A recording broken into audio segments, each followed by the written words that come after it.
अस्सलाम वालेकुम प्यारे बच्चों। आज मैं तीसरी जमात के बच्चों को उर्दू पढ़ाने जा रही हूँ। मेरा टॉपिक है जम्मू से श्रीनगर तक का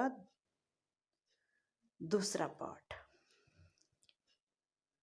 गुब्रो पटकन की लफ्ज दित गोड़ पर बहद माने वन बह मंजर गो नज़ारा, सरसब्ज गो हरा भरा, आला बहुत बेहतर, नहायत उम्दा या वनुस बहुत ऊंचा। आइंदा, आइंदा गो आने वाला, दोबारा फिर। गुब्रो लेसनस नाव जम्मू से श्रीनगर तक। गुब्रो अमुक गोडनुक पार्ट परनोमुत मे तह, आज परनो अमुक दोयम पार्ट।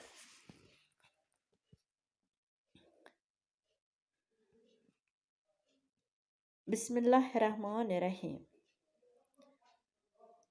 प्यारे मोहन आदाब, कल मैं थक गया था।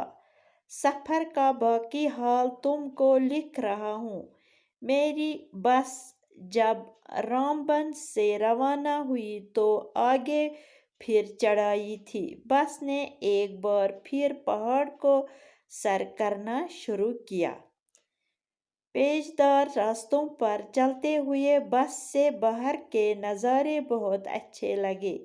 पहाड़ों के दामन में बहुत नीचे बहता हुआ नाला खूबसूरत लगा।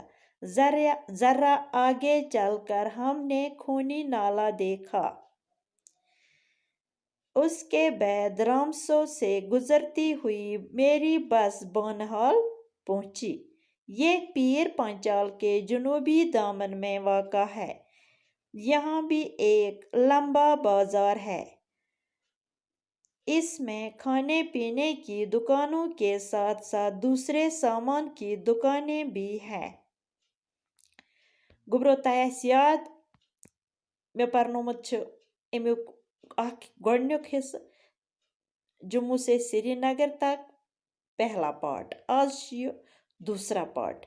तह अत मज पोर्मुत, अत मज बच्च अख यस मोहन नाव युस अत मज बच्च अख यह मोहनस लेखान खत। तो आज दोयमिस मज लेखान ये दपान बस चिट्ठ लेखान।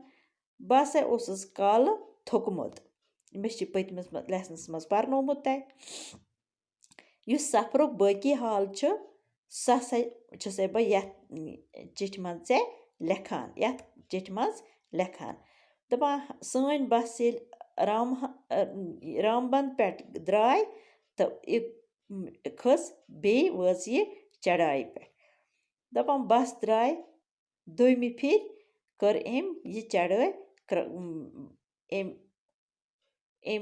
लज पकने अम चढ़ाई पेट।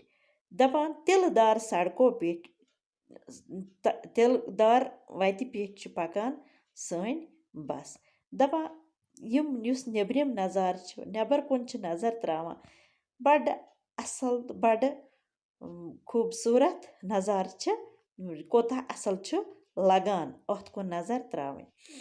पहाड़ किस अथ दामनस बन त्रावान नज़र वरिया बोन अथ नालस कुन। यह हसा अख खूबसूरत नाला। युथुई दूर पहनस ब्रोह पहनस पक अत हसा पे मे नज़र कत खूनी नालस पेट।